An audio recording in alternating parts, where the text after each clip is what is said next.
This is Criteria. Hey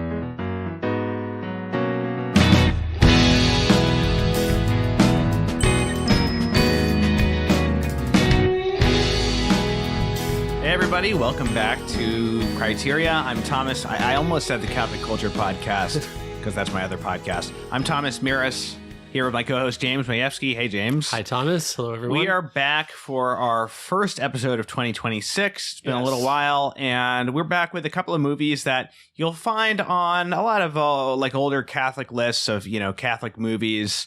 Two movies directed by Leo McCarey, both starring Bing Crosby playing a priest, which came out in 1944 and 1945, Going My Way and The Bells of St. Mary's. And this is not our first time discussing movies by Leo McCarey. We discussed his comedy, The Awful Truth. We discussed another comedy he made with the Marx Brothers, Duck Soup. And there's another film by him we'll certainly discuss, the excellent movie Make Way for Tomorrow, which is not a comedy. It's a quite sad movie. But now we're talking about his works with Bing Crosby. And these are cited, I suppose, as kind of, wow, Hollywood used to make these movies portraying a priest in a positive light, and Going My Way, almost unbelievably and incomprehensibly, won 7 Oscars for 1944. It's unbelievable. And I think Bells of St. Mary won like just the Oscar for like sound recording or something. But so yeah, both of these movies star Bing Crosby as the same priest. Yeah. Father Chuck O'Malley. It's really too bad there's not a third film so that we could have the complete O'Malley trilogy. Right, the O'Malley trilogy. Yeah, the Priest with No Name trilogy. So Going My Way, the kind of like, both of them are kind of like a two-hander. So Bing Crosby as Father Chuck O'Malley in both of them. And in the first one, Going My Way has Barry Fitzgerald as the elderly Irish priest, Father Fitzgibbon. And Bells of St. Mary's has Ingrid, not Ingmar. Ingrid Bergman as Ingmar Bergwoman as Sister Mary Benedict.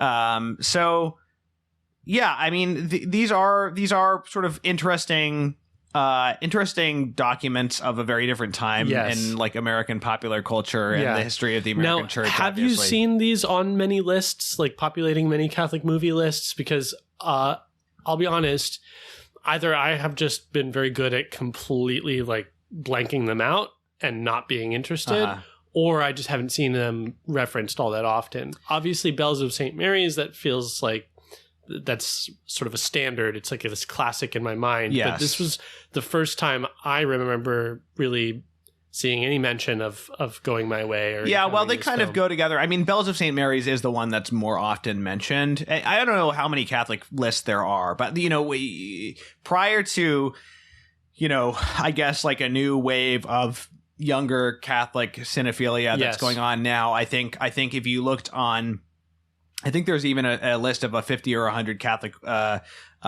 films that's somebody else published that's in Catholic Culture's own library that probably has Bells of St. Mary's on it. So some of these older lists will have these, and like just some random like uplifting like sports movies and like right. Because to me this reminds me of a time when for me the association of Catholic movie was more like, oh, it paints the church in a favorable light, or, oh, it has some nice uplifting moral of the story, And nowadays, I think that the palette for a Catholic film is a little more full-bodied, I think so, yeah. I mean, I definitely think, I don't know if you'd find these films as on as many lists being made now, as opposed to like in the 90s or early 2000s or something.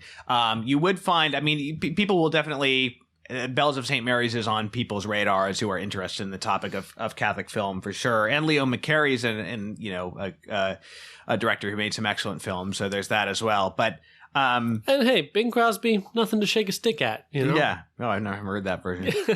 So Yeah, I mean, Leo McCarey, we mentioned this before. He was Catholic as well.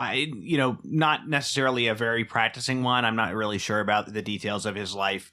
But and Bing Crosby himself was also a Catholic. So, in fact, they presented a copy of Going My Way to Pope Pius XII at the Vatican after World War II. But I mean, we'll discuss each of these films. I just to start out, I liked Bells of St. Mary's quite a bit more than Going My Way. And I don't know, are there any more sort of general statements we want to make before we sort of get into them? No, I mean, I think it would be worth talking about Going My Way first, because that's the more prior chronologically. Right. And also, my less favorite of the two. It won 6 Oscars. I said 7. I was wrong about that. 6. Not 7. Okay. Yeah, I agree. Yeah, and it is the more the more prominent in a sense in sort of Hollywood history. Right. So aside from its well, I mean, do we want to say anything more about the synopsis of the plot? Bing Crosby, Father Chuck O'Malley, shows up as a young priest, newly assigned to this parish under this older Irish priest. Ostensibly he's the new parochial vicar in New York City.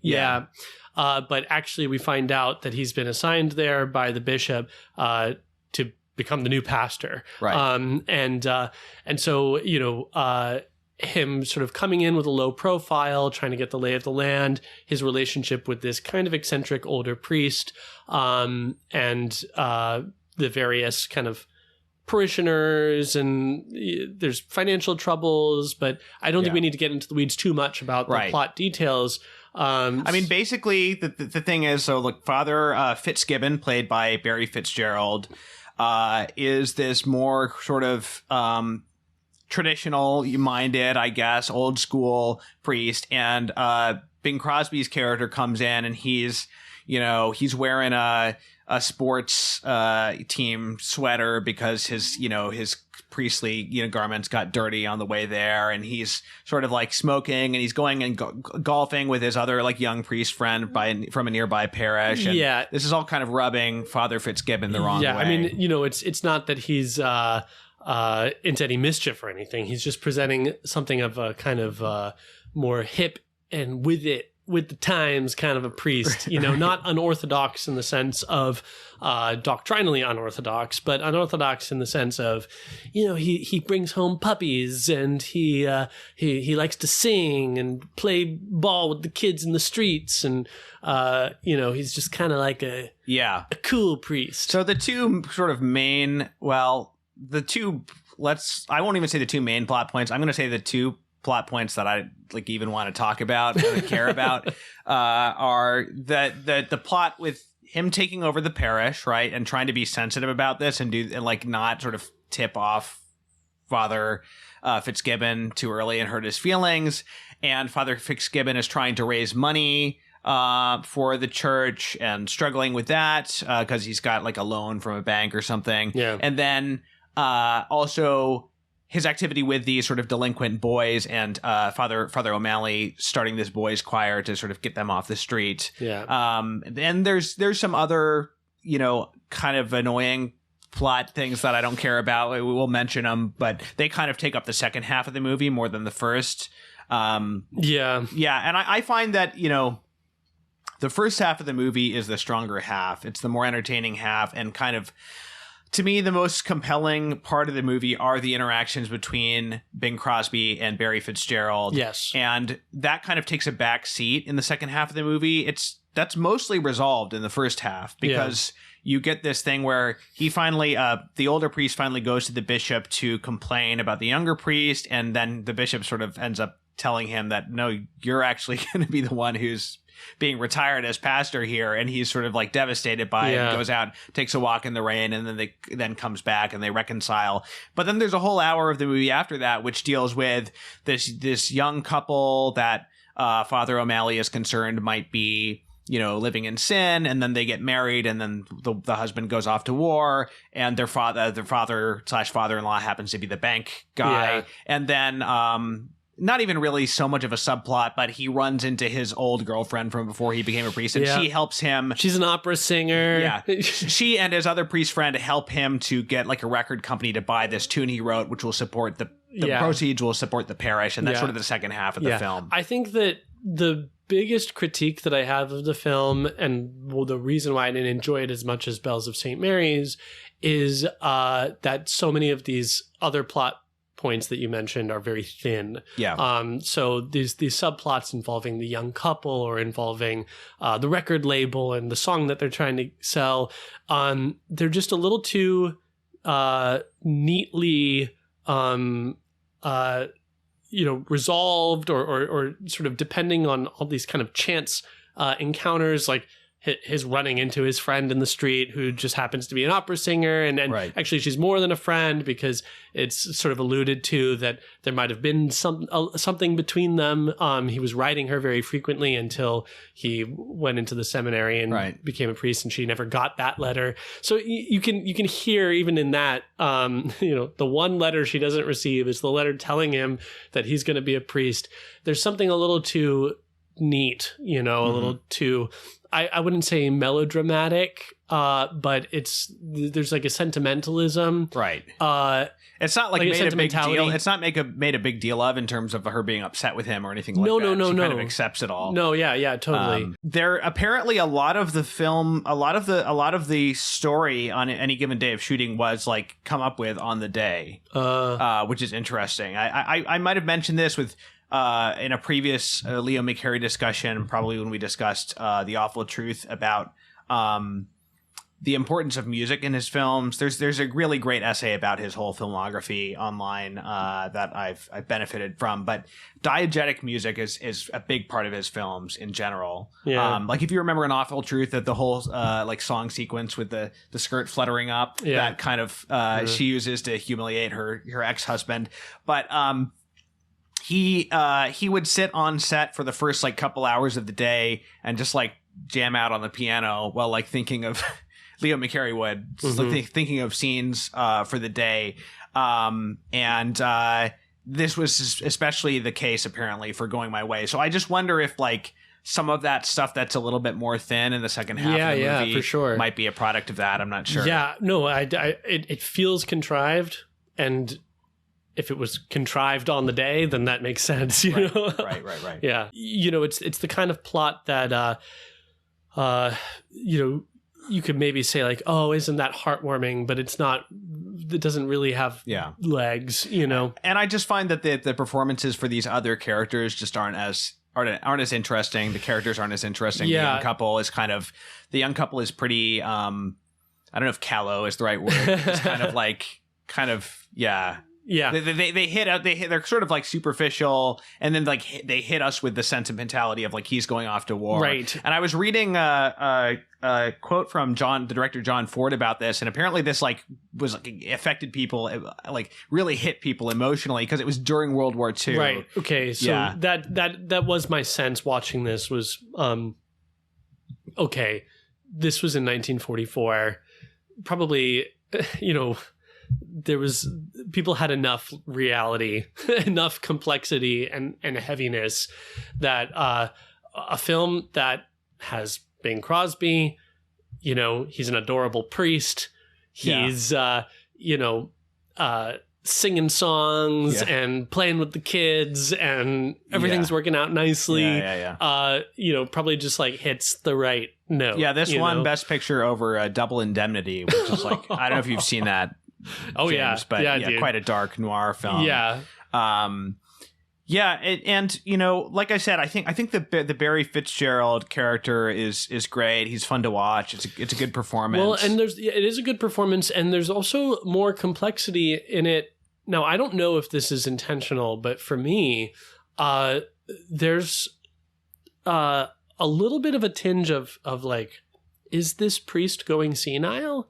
Because there's an eccentricity. Well, when he goes out and wanders in the rain, for sure. Yeah. So that's kind of the climactic moment of this first half of the film that deals more directly with the relationship between these two priests, and that segment where we don't know what's happened to him, we don't know if he's in danger, we don't know like what the circumstances of his disappearance are. Is it really that he's like that upset about no longer being pastor or what? And that level of complexity and not an ambiguity that doesn't exist in other parts of the plot, I really appreciated. But also, it's just a lot of fun seeing these priests interact. Bing Crosby just oozes charisma, and he handles this, like kind of eccentric older priest with great tact and gentleness and real affection.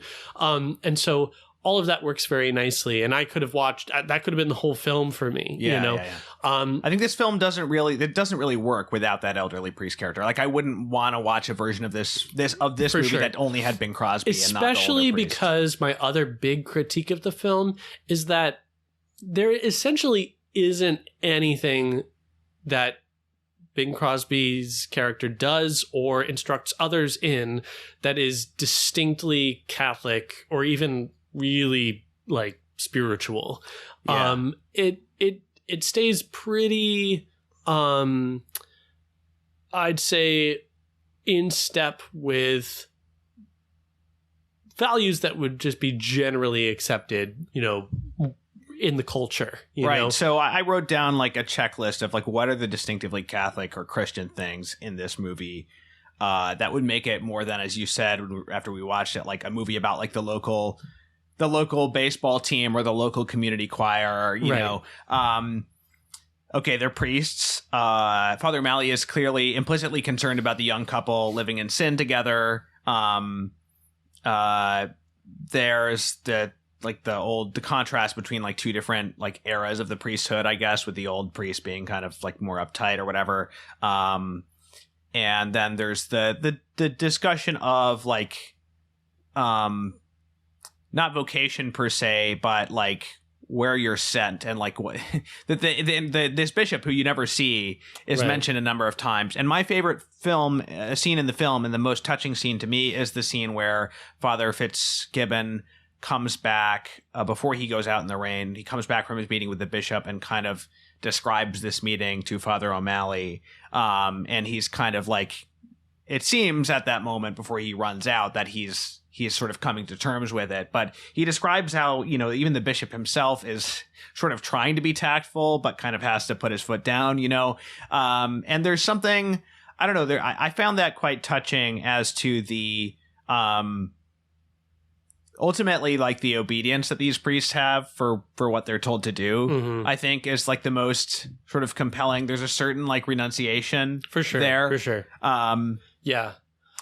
I'll give you that. Yeah. The other elements that you pointed to, I don't really see there being anything operating in those that really, makes for their being priests is a little bit accidental to the plot, what were some of the other things that you mentioned?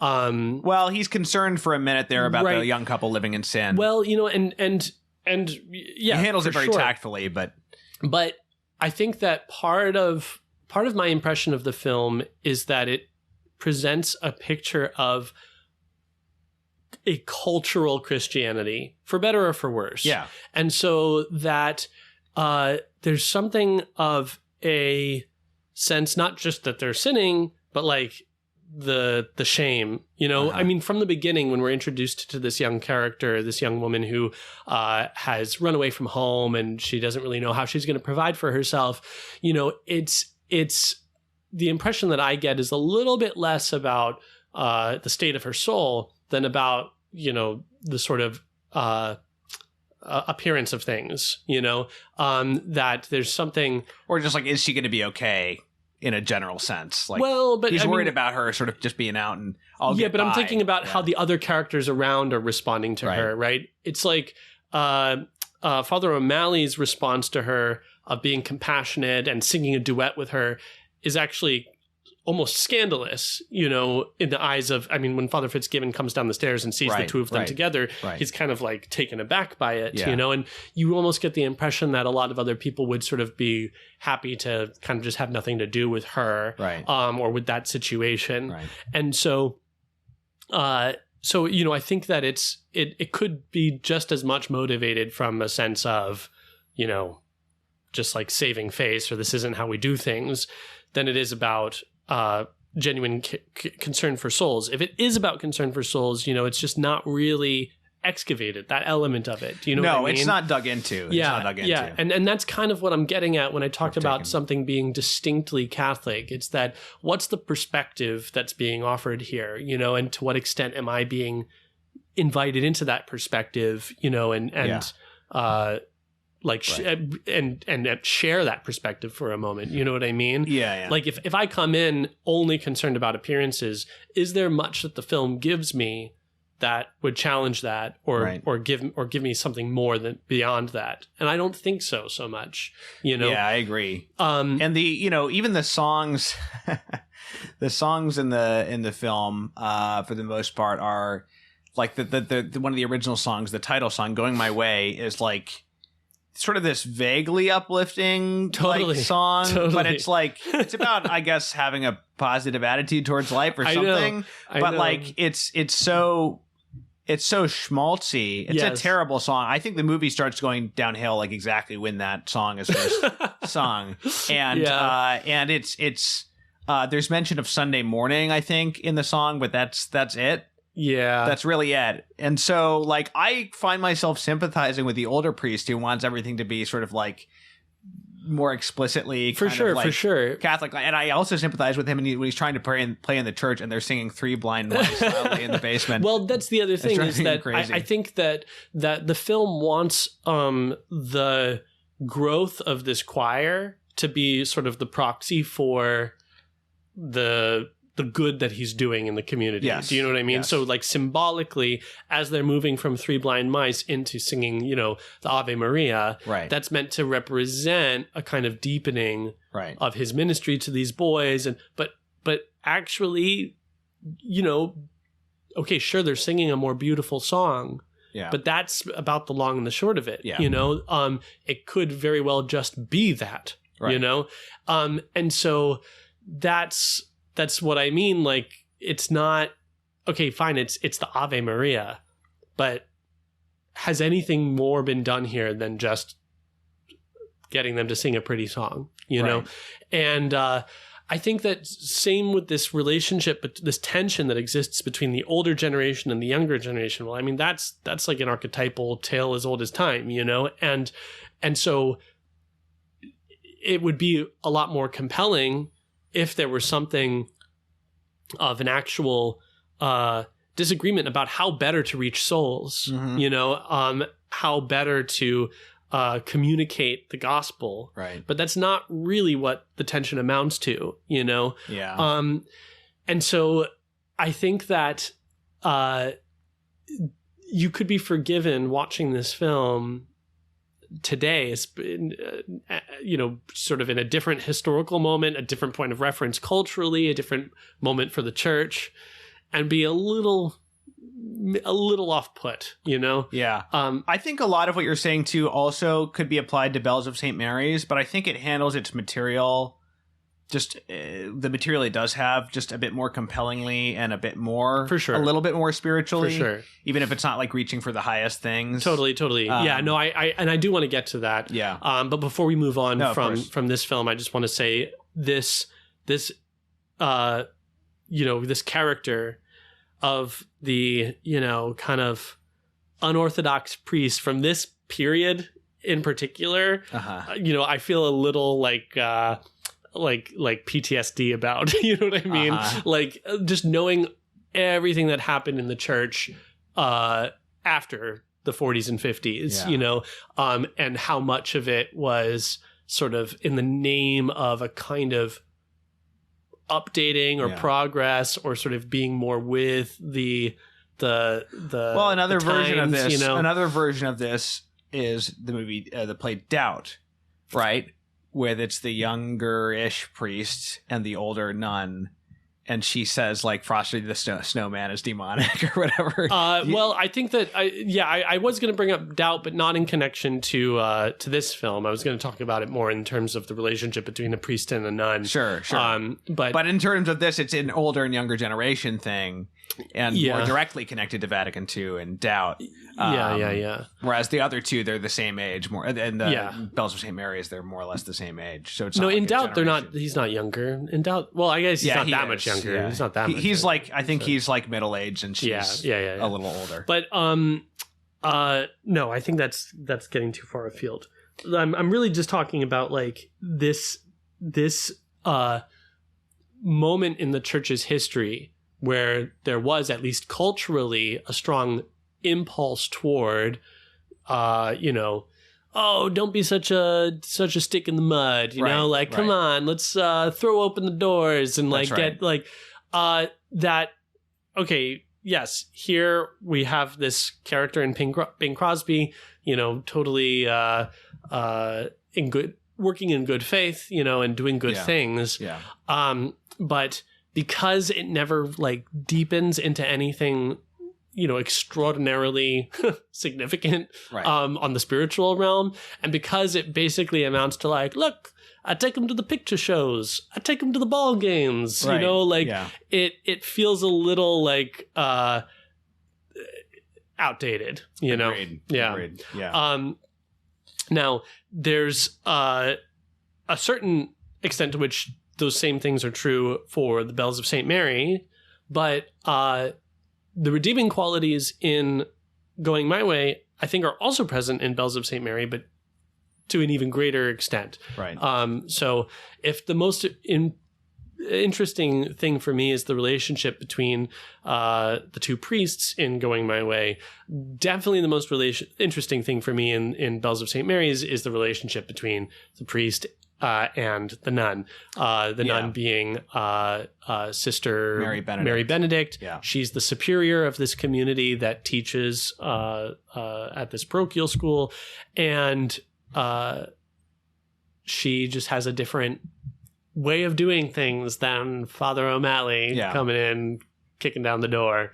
The conflict between Father O'Malley and Sister Mary Benedict in The Bells of St. Mary's, which came out, in 1945, is it's set up with the housekeeper talking to Father O'Malley when he arrives. And he's been just basically at the end of the previous film, he's been sent off to help another parish because he did such a good job helping this parish, raising the funds and so forth. So he arrives, and the housekeeper talks about how the previous priest was quite literally driven insane by the nuns, which is like, you're expecting, you're primed for the conflict to be like way bigger than it actually is. Totally. Like, it's actually quite a minor, even compared with the conflict of the previous film. For sure. I think it's quite a minor conflict. But I think what's interesting, I think insofar as there is a serious conflict between them in one particular instance, it's handled with a bit more gravity and a bit allows you to just sort of like sit with that conflict more, I think. Yeah. Listen, that setup at the beginning with the housekeeper basically has nothing to do with the rest of the film. Right. Do you know what I mean? Right. It's so bizarre. Because these nuns are not a problem for him. Because so I mean, and then he comes in and he's having this meeting with the nuns, and there's like a kitten that starts wearing his hat or something, and they're all laughing while he's talking. But it's a great scene, but like this is not the stuff of a nervous breakdown for like a young hip priest. Totally. And so just another quick word about the plot. Again, he's the new pastor in town. The parish has a school that's run by these nuns, but it's kind of run down, and the writing is on the walls that this the building's going to be condemned. Yes, and that it'll be sold to a developer who's building a really big set of office spaces right next door. So in both cases, one of the wins in the film is to like get the rich fat cat on their side. Right. Yes, and there's another kind of hussy figure in this one. Instead of the young one who's just run away, we get an older one who had already run away and gotten married and had a child, and then the father left. So there's parallels. A major subplot involves the nuns praying that this developer will have a change of heart and donate the new building to them so that they can have new state-of-the-art spaces to continue the school that St. Mary's will live on. And that's probably enough said about that. So Sister Mary Benedict is like a somewhat formidable figure in this film. Yeah. She kind of has her way of doing things. She has absolute faith that their prayers will be answered, that this guy will just give them this new building. And that's, you know, that faith is rewarded. So there's more about prayer, more about faith in the film. For sure. You know, you wouldn't say that it's about like, maybe I'm misremembering, you wouldn't say it's about, you know, this film is about like the salvation of souls per se either, but there's more about faith. And there's also, you know, she's formidable in kind of thinking of how she approaches education. She's a little bit more of a stickler too than Father O'Malley. So at the beginning, Father O'Malley is sort of congratulating this boy who won a fight in the schoolyard, and then the sister, you know, has been teaching the boy who got beat up to like turn the other cheek, and so he keeps getting beat up. So then she secretly teaches that boy to fight also, which is again like a fun sequence. But you know, it sort of highlights that really a lot of the film hinges on education, and so again, you know, it's like what makes for a distinctly Catholic education? Well, I don't know. This film doesn't really care about that. You know, it's really, the conflicts tend to be about education. Yeah, the deepest conflict between the nun and the priest are about this young girl who is in a difficult home situation, and she's come to be a boarding student at the school, and she's hasn't been doing well with her grades, and because of again the difficult situation at home, she ends up failing her finals. We find out later that she did this on purpose because she just wanted to stay in the boarding school. But basically, Father wants her to be, I guess it's middle school. Father O'Malley wants her to be able to graduate, wants Sister Mary Benedict to cut the girl Patsy a break, and Sister Mary Benedict is like, well, no, she didn't pass, so I can't like act like she did pass. But you know, and it's a good scene, it's a good dialogue. They both come to it with like a certain amount of gravitas, and again, like I said, it's a conflict that kind of doesn't necessarily give you like an easy answer to on the philosophical level. But at the same time, like you said, it doesn't really go any deeper than like a debate that could be had between, you know, two teachers or a teacher and a principal in any given high school. But, you know, the thing that is most interesting about this relationship between the two of them is the nature of their tension. It's never hostile. Right. You know, there's never any animosity or bitterness. Right. Actually, quite the opposite. It's almost as if both of them are able to disagree with one another in a very tender, affectionate, sort of even like kind of jovial way with one another, where they kind of rib each other a little bit, but it's very good natured, and they end up being very good collaborators. Right. And so, you know, Ingrid Bergman sells that really well. Yeah. You know, her being, yes, formidable, but also very charismatic. There's this nice, affectionate quality between the two of them that allows for the tension to just sort of be taken for granted. Like that, there's conflict. It's almost like it's not a problem. It's okay. We know that there are going to be disagreements. And so when it comes time for this big conflict, this climactic moment of, well, you know, there's like a red line. I think she needs to be failed. You think she needs to be passed. They're able to just sit with it and not resolve it right away. And it kind of works itself out. Which in fact, she's the one who prevails. Right. Yeah. Well, it's that point. It's interesting because, the conflict almost ends up being meaningless and not resolved because it was all a pretense anyway, right? Like because Patsy failed on purpose. She failed on purpose because she wanted to stay with the nuns. She wanted to become a nun. Yeah. Yes, and she didn't want to go home, you know, and she didn't want to move on. And so, of course, you're not going to fail that kind of a student, you know? Of course, what we're dealing with is not a question of educational standards and more a question of intervention for this child, you know? Right. She was doing really well up until she decided to flunk everything on purpose. Right. And so, you know, that feels a little cheap. Like we had this, you know, these two educational styles, these two sort of pastoral styles from these two formidable spiritual leaders building up to this real conflict that is seemingly unable to be resolved. And then, well, it's not really relevant because it was actually a different kind of a situation than what we realized. And so it calls for a different kind of a response. Right. So that feels a little cheap. Same with what ends up being kind of the ultimate climax where she has a bit of tuberculosis.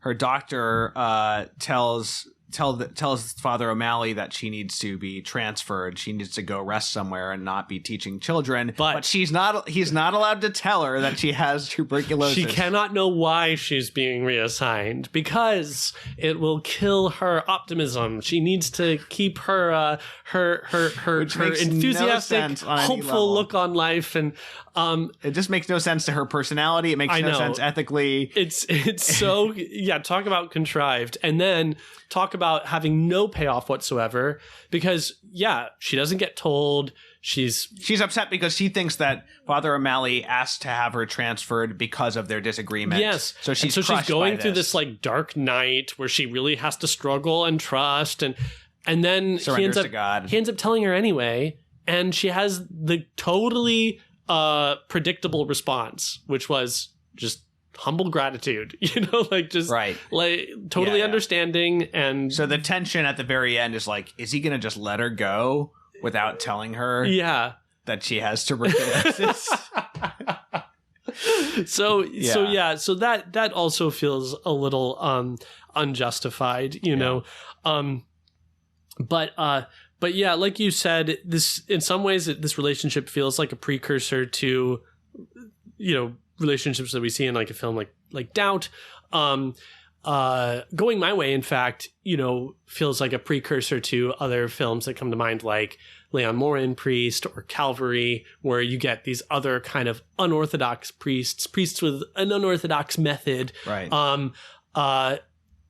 And you know, I used to think that movies like that were very insightful, you know, like, showing like a different kind of picture of the priesthood, you know, and because like, I mean, when you were in seminary, you probably wanted to be like a different kind of priest, for sure. And I remember like trying to get some of my brother seminarians to watch some of these films, you know, but I don't know that I feel that way anymore. And I think that this film helps me to recognize that. Because I think that... Well, you wouldn't have been like Father Bing Crosby kind of priest anyway. I think in each of these instances, far from there being a sort of like more expansive view of the priesthood, I think that they tend to actually be more reductive. Oh, sure. Yeah, course, you know, and actually getting further away from what is at the heart of being a priest. You know, now we've talked about Calvary and Leon Morin Priest on this podcast, and so, you know, people can check out those episodes. I like both of those movies. But you know, you almost get the impression actually that this is like what the people who are making this movie want the priesthood to look like. It's like a priesthood in their own image and likeness, and not the real scandal of the priesthood. You know what I mean? But both of those films are at least concerned with like the means to the end of reaching souls, right? Yeah, the other two movies that I mentioned, much more spiritual movies. Than and this one of them is a French movie, and the other one's an Irish movie. And this is you have to accept, like, there's something very American about these movies and their approach to religious life, which is like happy, positive, optimistic. You know, everything's cool. We gotta you know, be relatable to the people. And, you know, Well, you know, I think a lot of people maybe would point to this movie, well, like you mentioned at the top of the episode, with a certain nostalgia for, oh, well, this was back when the church was respected and a part of the culture. And actually, I don't look at it that way at all. I look at it with no yearning for a different time. You know, it to me, it's pretty shallow, pretty in lockstep with the culture. And so, yes, it's heartwarming. It's sentimental. It's fun. Both movies. You know, if you're only going to watch one of them, I would definitely pull for Bells of St. Mary's. Right. Ingrid Bergman is just an amazing performer, and I like Patsy a lot too. I mean, she plays it like they all play it well. I think in this movie. Yeah, and Bing Crosby holds it down. And there's a lot of really nice moments in both movies actually that are just silent. This is something that I like these pregnant pauses or just moments where, you know, Bing Crosby like goes through 3 different facial reactions, you know, and yeah, like when she tells him, "Did you know that? Did anyone ever tell you that you have a dishonest face?" Yeah, and he's just like, or like when this woman who comes to see him about her daughter, she's, you know, talking about her husband who left her, and she says, you know, he had such a nice smile. A lot like your smile, Father. And he was smiling, and then he like goes to another kind of expression that's not smiling. You know, it's very funny. Yeah. But yeah, no, I don't feel any nostalgia for this picture of the church, of the priesthood, of, you know. I mean, there's some nice things about society. But I mean, there's the Irish cop who brings the young woman who's run away from home to the priest for help and things like that. Yeah. Different time. One thing I definitely think aged very poorly in Bells of St. Mary's is that you get the impression that the characters in the film and that the film itself wants you to look at this new development next door with sort of like starry eyes, like, wow, look at that beautiful new modern building. And it's like horrific. It's a horrifying, you know, ugly monstrosity such as was built, you know, like wildfire during this period. Right. And so they want to get rid of their old beautiful building. Right. They want to tear it down and turn it into a playground. And it's like, oh my gosh, you know, I think that this was part of the air that was being breathed, you know. Yeah. But nowadays, you look at it and it's like, it looks sinister, you know. Right. This building, not like a monument of progress or of hope, but something, you know, sinister and offensive. Yeah. Another thing about, you know, the religious life, specifically in the church in America, is interesting. And both of these films are predicated on, you know, priests just being sort of moved around to like do good at one parish and then do good at another parish. And I was reading up on this recently that like maybe for like parochial vicars it would be different, but for pastors, canon law actually envisions pastors having like I forget what the terms are used, but like stable and long-term, you know, residents at their parish, right, and like not being moved around. Right. When you think about like Jean Vianney, you know, he was there for you know, his lifetime more or less, and and that is something that the bishops are allowed to kind of change, and the U.S. bishops did that collectively. I want to say, I don't remember exactly when, but maybe I think in like the 70s or something that they changed that. You know, in this case, I don't know, there's parishes that are in trouble and he's helping them out, and he's not even from that diocese, he's from St. Louis, but it's interesting that like this film just takes for granted like priests being sort of moved around. But that's like a mendicant thing, right? That's what a Dominican or a Franciscan would do, but not so normal historically for a parish. You got to priest. admit, like pitching this to a Hollywood studio, like that's great. It's like it's Bing Crosby, but he's in a Roman collar and he's going around doing good. You know, he just comes to one parish, fixes it up. Then he leaves, and then in the next movie he comes to another parish and fixes it up. You know, he's like the Irish Catholic James Bond of Yeah, I mean it's fun. It's fun, and especially if you like Bing Crosby. You know, we watched a lot of White Christmas over the holidays. Nice. And he's a great performer. Yeah, I'll read a quote from a contemporary review of this film from the New Yorker. This is like a harsh. Mr. McCarey seems to view the Roman Catholic Church, which is quite a formidable and venerable organization, as a kind of settlement house where good works and jollity provide a lively substitute for religion. Everything, of course, turns out quite happily, except perhaps for those captious souls who regard religion as an adult matter.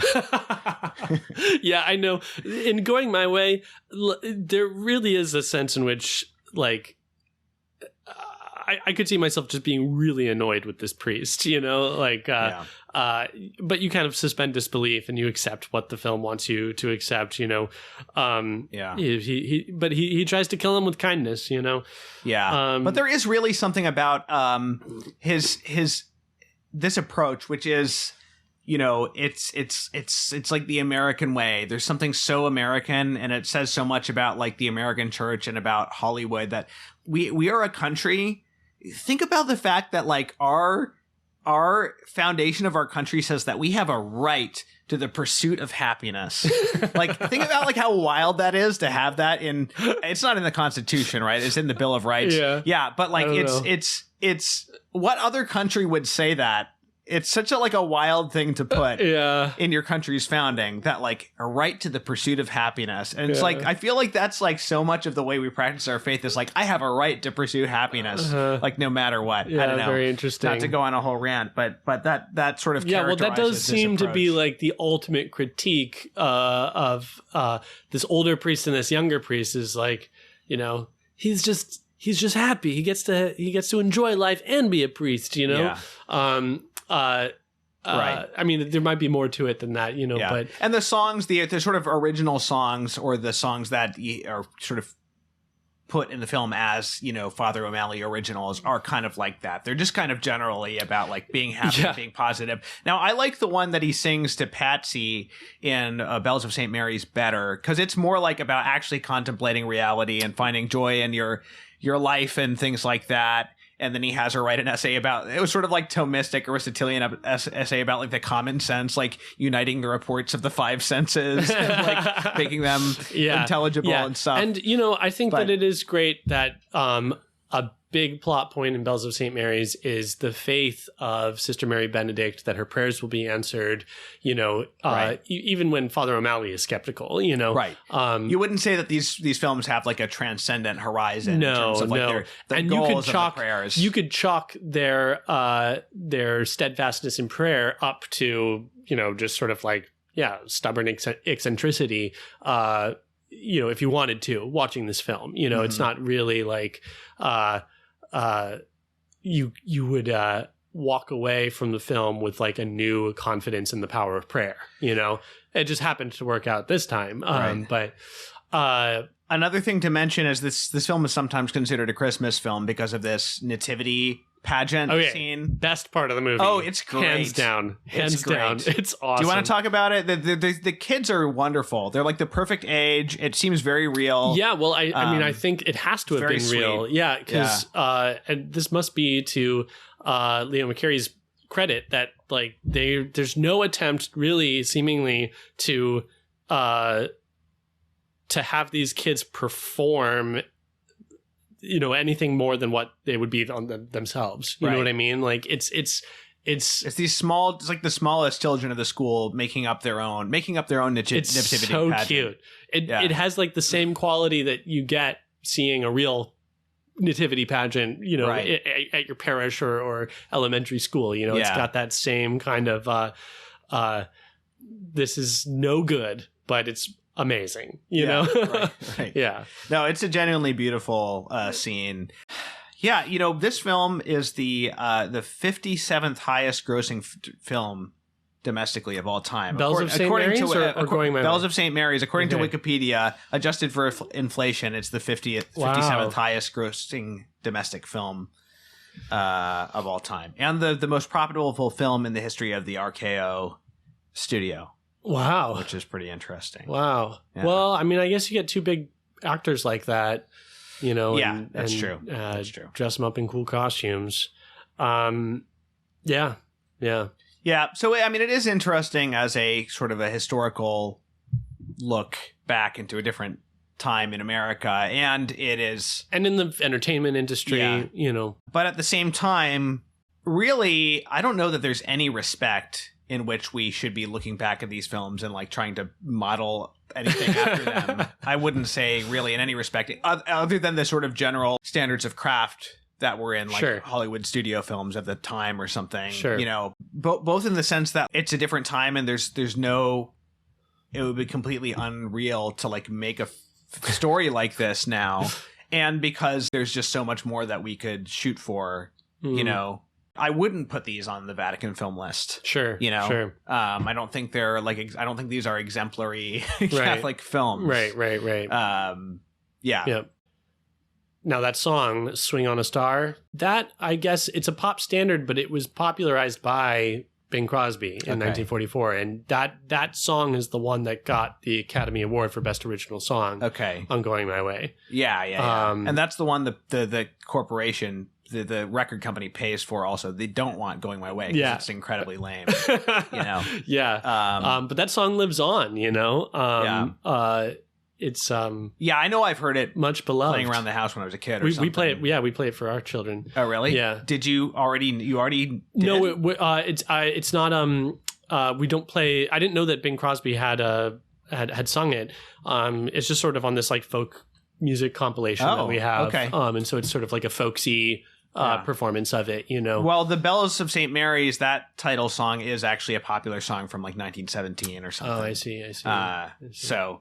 Well, everybody, thanks for listening. Looking forward to another year of criteria discussions with y'all. And I don't know, maybe hit us up in the comments if there's any films. I haven't asked this for a while. If there's anything you'd like us to discuss, maybe we could use some fresh suggestions. Yeah. Anybody who can give us something on the caliber of those Indian movies that we discussed. That was like a gem from a listener who suggested those. So if you've got anything that hip, then please suggest it in the comments on YouTube. But other than that, God bless you all. We'll see you next time.